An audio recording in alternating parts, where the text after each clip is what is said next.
जब बात दो एटमी ताकतों पाकिस्तान और भारत के दरमियान ताल्लुकात की हो तो मीडिया हो या अस्करी क़यादत, दोनों का किरदार इंतहाई अहमियत इख्तियार कर जाता है।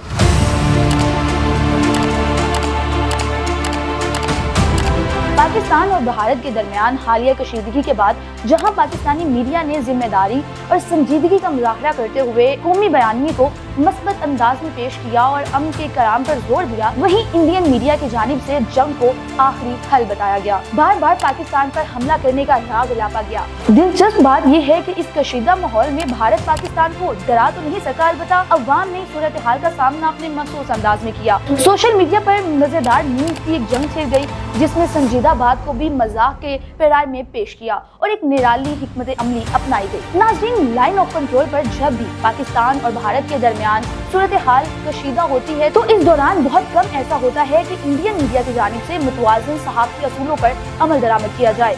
भारतीय मीडिया खास तौर पर न्यूज़ चैनल्स ने पाकिस्तान के साथ जंग के लिए अवामी राय को बढ़ावा देने की कोशिश की। मिसाल के तौर पर कुछ भारतीय चैनल्स की जानिब से ये दावा किया गया कि पाकिस्तानी F-16 तैयारे भारतीय तैयारों के साथ तसादुम में मुलव्विस थे, हालांकि इस बात की कोई तस्दीक ही मौजूद नहीं। इसके अलावा पाकिस्तान के खिलाफ जंगी जमीन को हवा दी जिससे हिस्से में कशीदगी में इजाफा हुआ। गौरव आर्या, जो कि इंडियन न्यूज़ चैनल्स पर बतौर डिफेंस एक्सपर्ट अपना तज्जिया पेश करते नजर आते हैं, मौजूदा पाकिस्तान भारत कशीदगी में इनके बयानात की नौइयत खास तौर पर पाकिस्तानी फौज के खिलाफ इंतहाई मुतनाज़िर रही और इनमें जंगी जज्बात और जाहिलियत की इंतहाई हमायत करते नजर आए। गौरव आर्या ने अपने एक बयान में कहा कि पाकिस्तान की फौज हमारे निशाने पर है और अब हम इनके खिलाफ कार्रवाई करेंगे। हम इन्हें सबक सिखाने के लिए तैयार हैं। हमारे सब्र का पैमाना लबरेज हो चुका है। उन्होंने मजीद कहा कि पाकिस्तान के अंदर घुस कर मारेंगे, इनकी फौज हमारे निशाने पर है। गौरव आर्या ने शिद्दत पसंदी की इंतहा करते हुए कहा कि हमें पाकिस्तान के आर्मी चीफ का कटा हुआ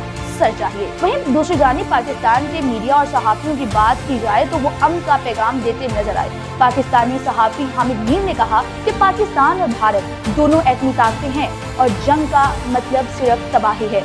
हमें अपने मसाइल बंदूक से नहीं मुज़ाकरात से हल करना होंगे। उन्होंने ये भी कहा कि मेरी सहाफ़ती जिंदगी में मैंने दोनों मुल्कों के अवाम की तकालीफ देखी हैं। जंग में जीत किसी की नहीं होती, सिर्फ लाशें गिरती हैं। अगर बात फौजी क़यादत की जाए तो इनकी जानिब से भी दफाई तैयारियों का जिक्र तो किया गया, लेकिन साथ ही अमन की ख्वाहिश का इजहार भी किया गया। वज़ारत खारजा की तर्जुमान ने प्रेस कॉन्फ्रेंस करते दौरान कहा कि पाकिस्तान भारत के साथ तमाम मसाइल बशमूल कश्मीर हल करने के लिए तैयार है। हम अमन और इस्तेहकाम के ख्वाह हैं और भारत से भी यही तवक्को रखते हैं। उन्होंने मजीद कहा कि हमारी पॉलिसी हमेशा से अमन और मुज़ाकरात पर मबनी रही है और हम इस पर कायम हैं। नाज़रीन, ये सवाल हम आप पर छोड़े जाते हैं कि कौन सा मुल्क इस वक्त जिम्मेदारी का मुजाहरा कर रहा है और कौन जंगी जुनून में मुब्तला होकर हित्ते के अमन को तबाह करने पर तुला है।